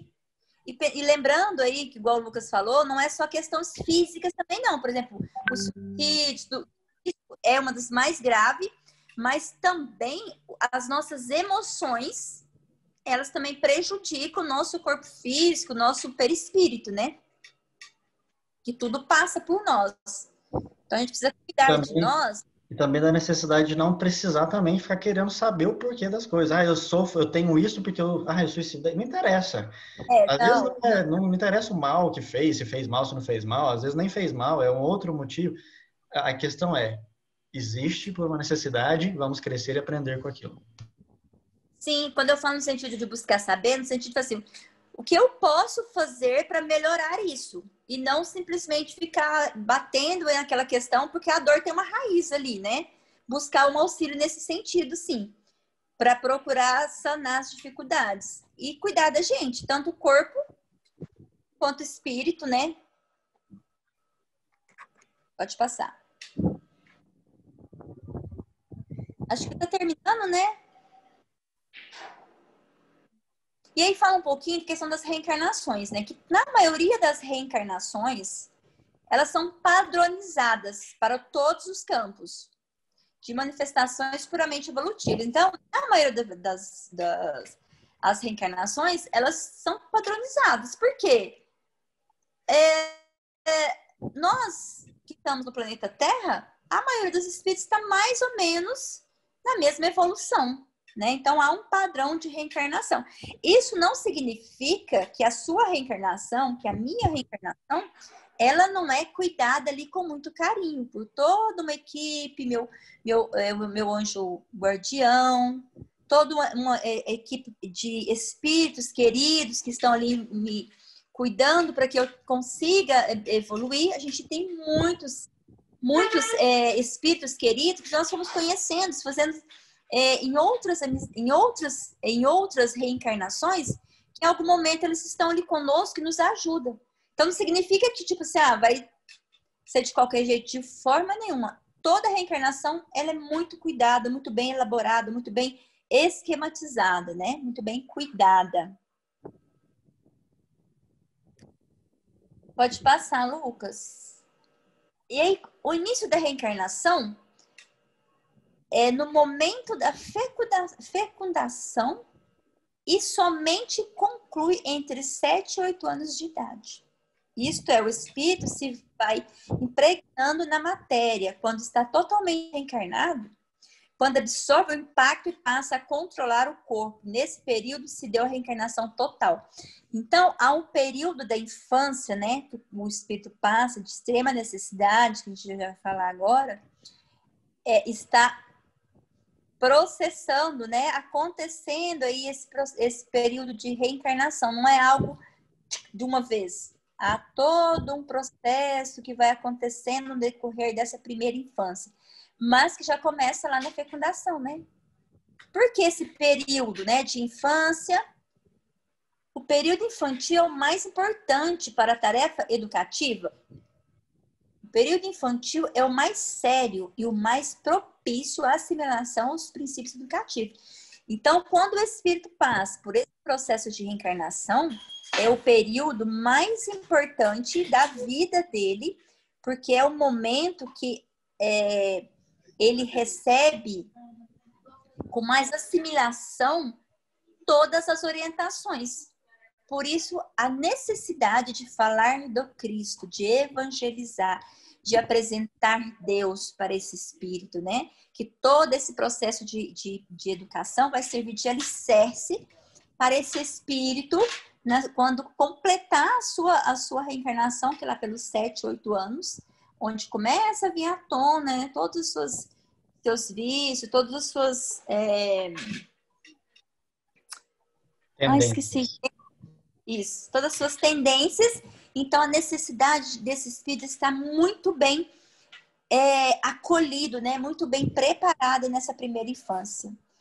E olha, gente, o período da infância, a responsabilidade com as crianças não é só de quem tem criança, não é só de professor, é de todas as pessoas, né? De toda uma comunidade aí. Se você está numa fila ali, tem uma criança te observando, você é responsável pelo exemplo que você está dando para ela, né? Porque nós somos responsáveis uns pelos outros. E aí vem falando um pouquinho sobre o esquecimento do passado, né? A objeção mais trivial é essa. Se o homem já viveu, pergunta-se, por que não se lembra das suas essências passadas? Já sumariamente indicamos a sua fisiológica deste esquecimento. Esta causa é o próprio renascimento, isto é, o revestimento de um novo organismo, de um invólucro material que, sobrepondo o seu invólucro fluídico, faz a seu respeito, às vezes, de um apagado. Então, quando o espírito ele vai reencarnar, ele reencarna, há a necessidade, né, desse esquecimento para que comece uma nova vida, né, com novas esperanças, com novas expectativas. Porque se vem à tona todo aquele processo de outras reencarnações, de outras coisas que o espírito viveu, a gente não suporta. Nós não suportaríamos, nós não daríamos conta. Então, mais uma vez, Deus nos dá essa oportunidade, né, de esquecermos. A recordação do passado acarretaria o quê? A persistência das recordações acarretaria a persistência das ideias errôneas. Pensa, se eu lembrar que a minha mãe já me abortou, meu pai fez alguma coisa, ou eu fiz alguma maldade, eu ficaria... Nós já ficamos presas ao nosso passado aqui mesmo, né? A gente já se pune, já fica tão... A gente já tem muitos traumas da nossa infância, de coisas anteriores dessa vida. Imagina de outras e outras vidas. A gente não suportaria, não daríamos conta, né? Pode ir, acho que meu tempo já está acabando, né, Lucas? Somente na vida futura podem efetivar-se as compensações que Jesus prometeu aos aflitos da terra. A ideia clara e precisa que se faça a vida futura proporciona inabalável fé no porvir. Fé que acarreta enormes consequências sobre a moralização dos homens, porque muda completamente o ponto de vista sobre a qual encaram eles a vida terrena, né? Então, essa crença na vida futura nos ajuda a ter esperança, né? De que nós vamos melhorar, de que a vida, de que o planeta vai melhorar, né? De que nós estamos nesse processo, de que a gente tem oportunidade para reaver coisas que nós não damos conta nessa vida.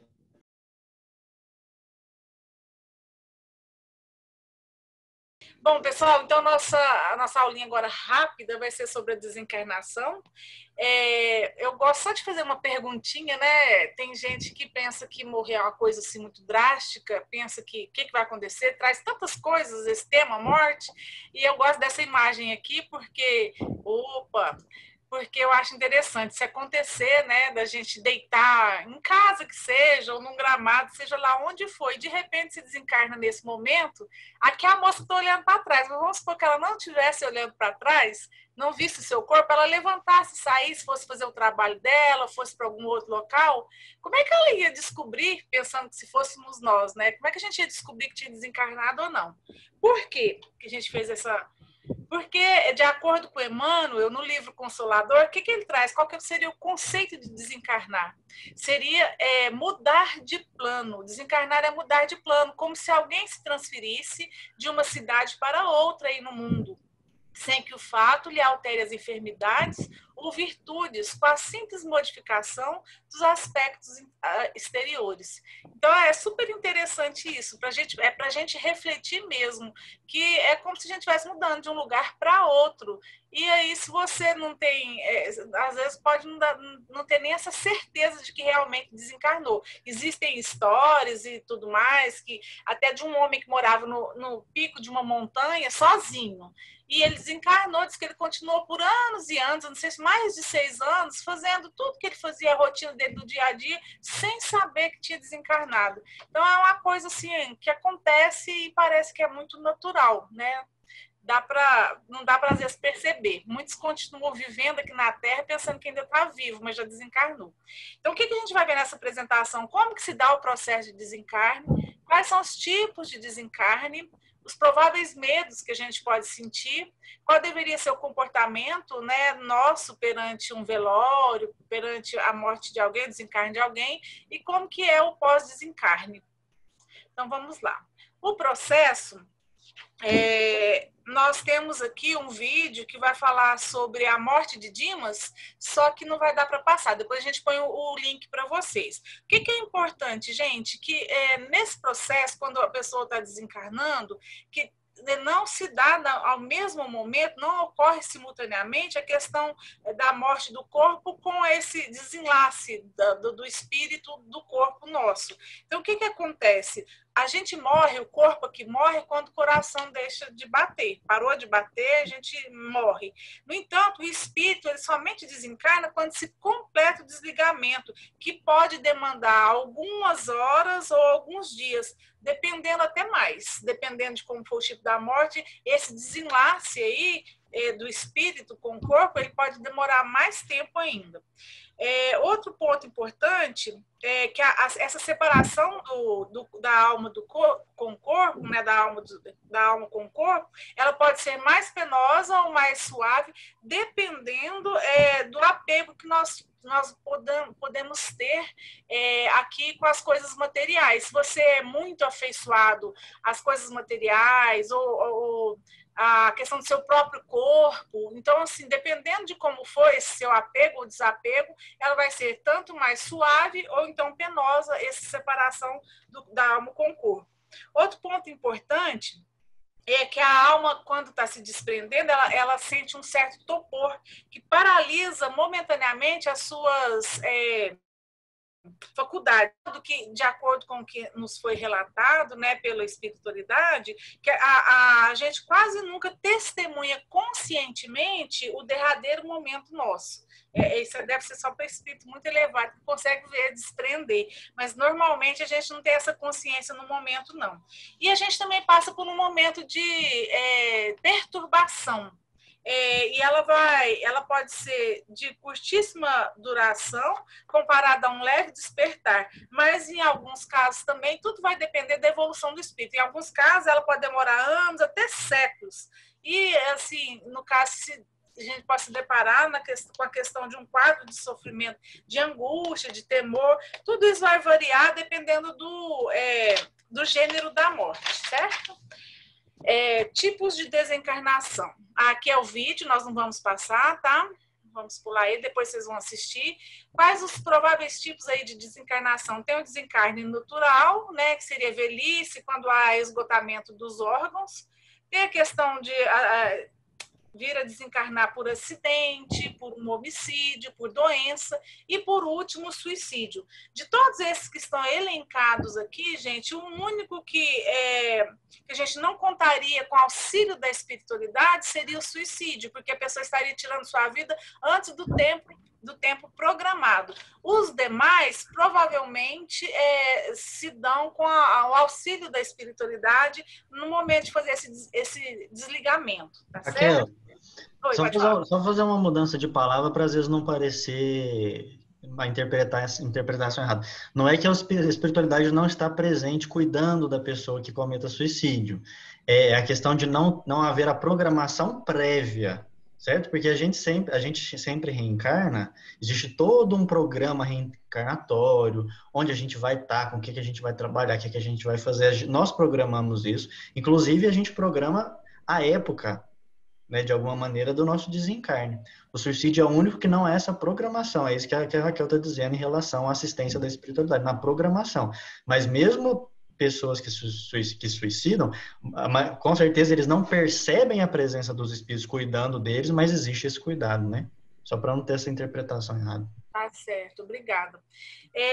Na questão de morte trágica, seja aí acidente, um homicídio, alguma coisa assim, o sofrimento ele vai acompanhar o desencarne, e esse sofrimento ele vai ser diretamente proporcional com a culpabilidade da vítima no acidente. Então, se acontecer um acidente, alguma coisa grave, vamos supor que seja um acidente automobilístico, se a pessoa não teve culpa disso, se ela fez tudo que era necessário, se ela não foi, digamos que leviana na hora da condução do carro e tudo, não vai ter esse sofrimento. Mas se a pessoa foi levada a fazer exatamente um ato assim, de programar, é meio que quase que um suicídio, né?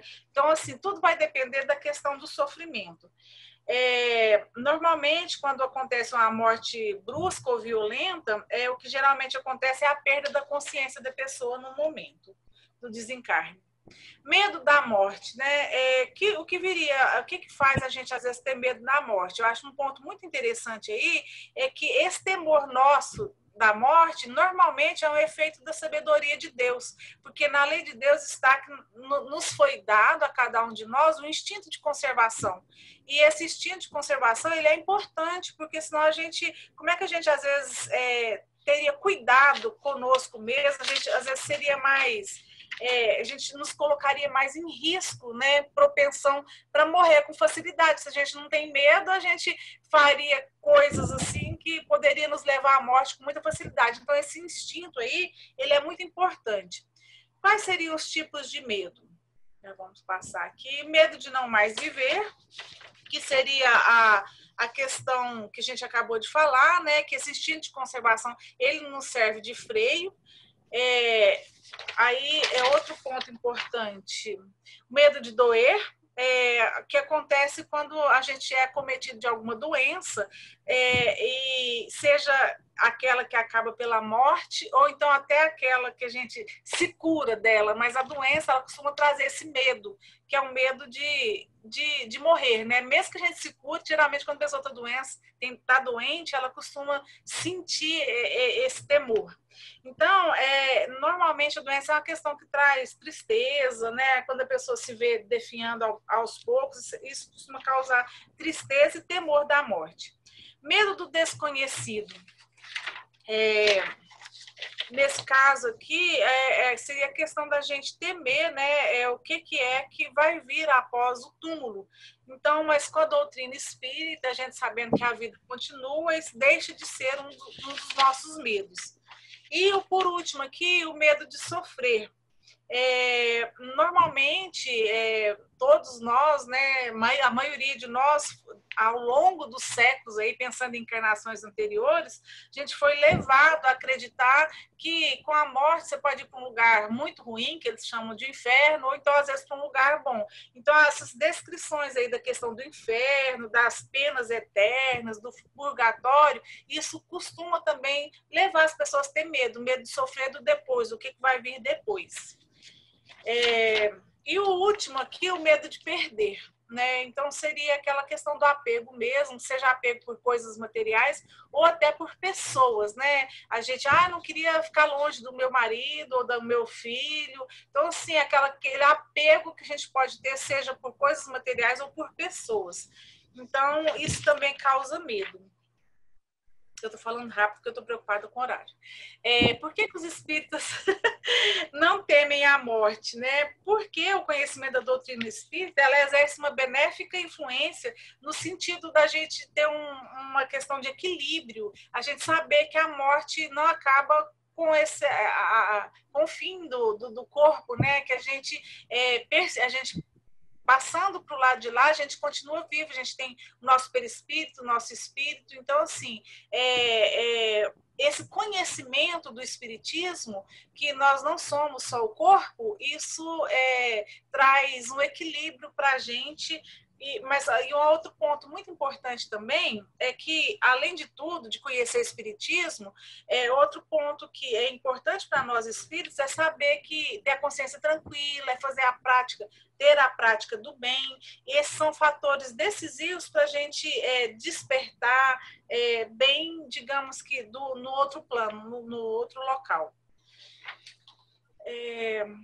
Comportamento diante da desencarnação. Então, esse ponto também é importante, que a gente possa estar fazendo orações, emitindo pensamentos de paz, de respeito, de carinho pelas pessoas que desencarnam. Ter cuidado, porque tem gente que às vezes faz anedota, conta piada, né? E num velório, isso não pode.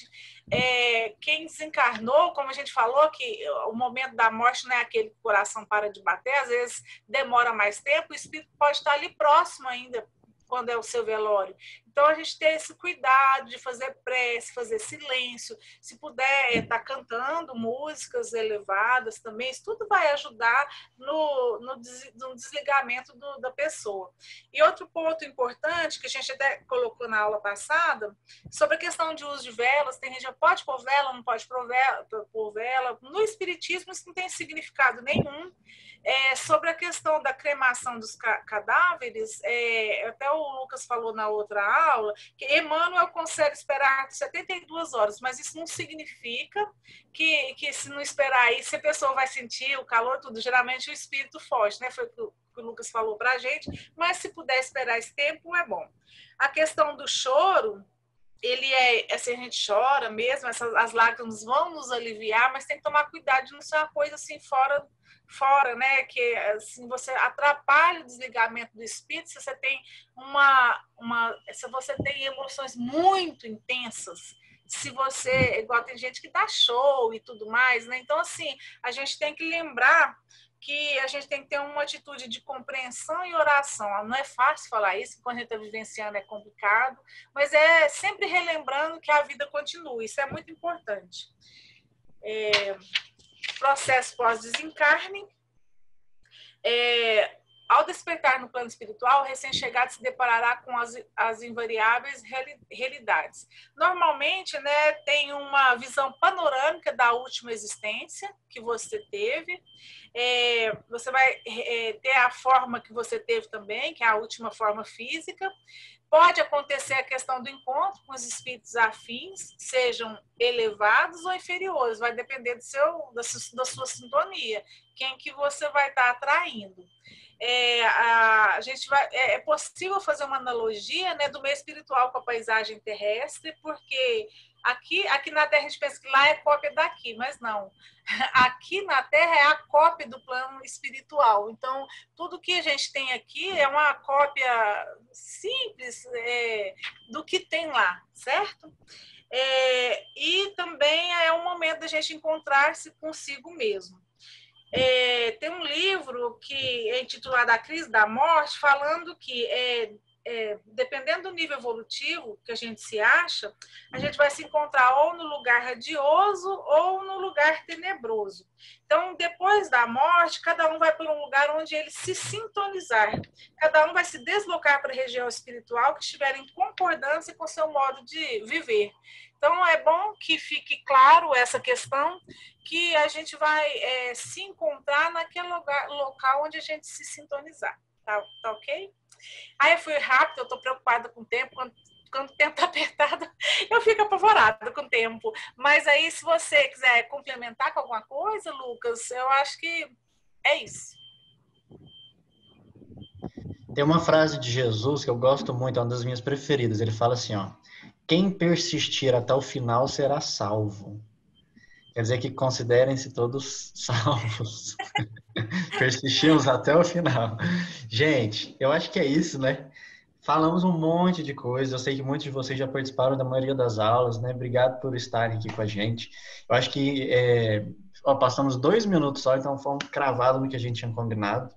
Vamos fazer a prece e se tiver alguma pergunta depois, algum comentário, a gente pode ficar aqui batendo papo sem problemas. Pode ser? Agradecendo a todos vocês. Semana que vem nós temos a nossa aula 7, a pluralidade dos mundos habitados. Eu acho que é o que eu vou dar, né, Raquel? Essa? Vamos falar, será que existe vida em outros planetas? O que o Espiritismo fala sobre isso? Vamos estudar. Então vamos fazer a nossa prece. Posso fazer eu mesmo? Raquel, posso? Então vamos fechar os nossos olhos, sentir a presença de Deus dos nossos corações, sentir a presença do nosso mentor, nosso anjo guardião, do nosso lado, feliz pela nossa persistência, pela nossa coragem de descobrirmos novos conhecimentos, de encontrarmos novas visões de percepção da vida. Senhor Jesus, muito obrigado por esses momentos. Que nós possamos utilizar esses conhecimentos, Senhor, principalmente nas dificuldades, nos momentos difíceis, nas dores, na perda dos nossos entes queridos. Que possamos trazer o Espiritismo como bandeira de luz, guiando os nossos pensamentos, as nossas ações. Abençoa, Senhor, a cada lar aqui representado, aqueles que amamos. Abençoa, Senhor, aqueles espíritos que têm dificuldades conosco, mas que possam também compreender a eternidade da vida e a necessidade do perdão. Obrigado, Jesus, que continua conosco a todos os instantes. Graças a Deus e que assim seja.